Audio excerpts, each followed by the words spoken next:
વાત કરીએ ગુજરાતના હવામાનની તો આગામી 5 દિવસ રાજ્યમાં પડશે કાળઝાળ ગરમી। સૌરાષ્ટ્રથી લઈને મધ્ય ગુજરાતના આકાશમાંથી અગ્નિવર્ષા થઈ રહેલી હોય તેવો અહેસાસ થશે। જો કે 5 દિવસ બાદ ઉત્તર ગુજરાત અને મધ્ય ગુજરાતમાં માવઠાની આગાહી છે।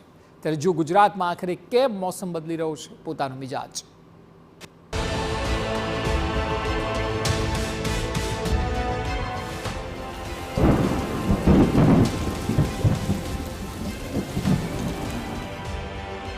मौसमનો બદલાયો મિજાજ।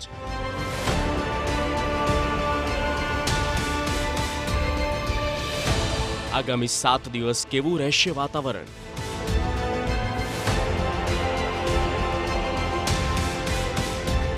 હવામાન વિભાગની મોટી આગાહી।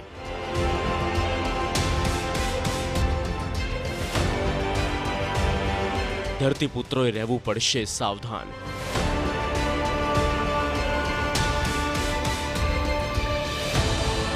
એપ્રિલમાં ત્રાટકી શકે છે આકાશી આફત।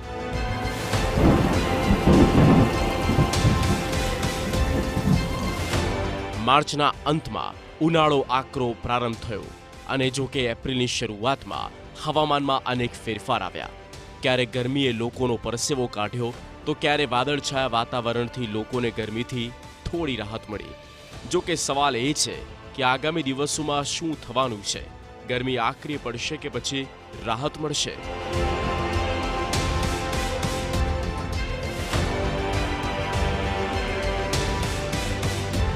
હવામાન વિભાગના જણાવ્યા પ્રમાણે ગુજરાતમાં આગામી 7 દિવસ દરમિયાન પ્રથમ 5 દિવસમાં હવામાન સામાન્ય રહેશે, ગરમી પડશે।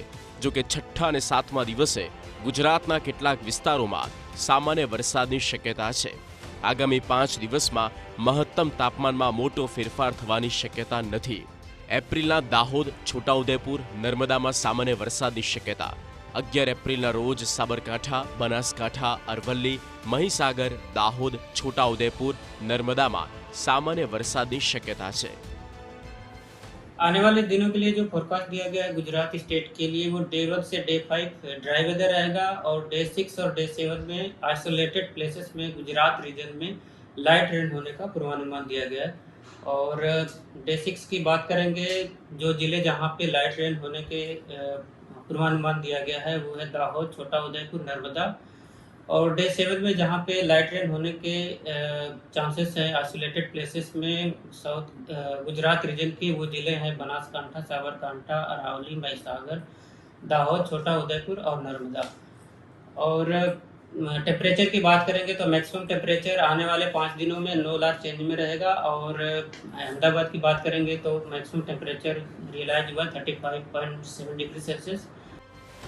હવામાન નિષ્ણાંત પરેશ ગોસ્વામીએ પોતાની આગાહીમાં જણાવ્યું છે કે 8 થી 13 એપ્રિલ દરમિયાન હીટ વેવનો રાઉન્ડ રહ્યા પછી રાજ્યમાં માવઠાની સંભાવનાઓ જોવાઈ રહી છે।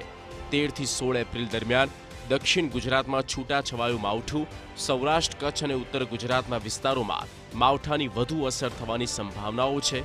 આ માવઠાના કારણે બાગાયતી પાક પર અસર થઈ શકે છે।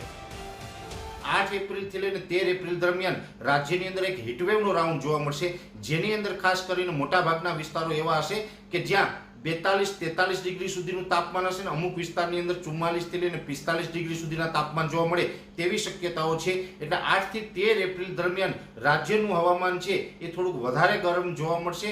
અત્યારે આપણે જે તાપમાન છે તેમાં ઘણું બધું ફેરફાર હશે અને ખાસ કરીને સામાન્ય કરતાં 4 ડિગ્રી ઊંચું તાપમાન જોવા મળે।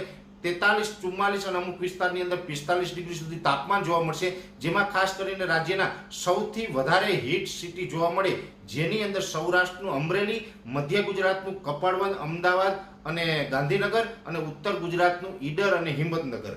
આટલા વિસ્તારો એવા હશે કે જેની અંદર તાપમાન છે એ વધારે ઊંચું જોવા મળશે।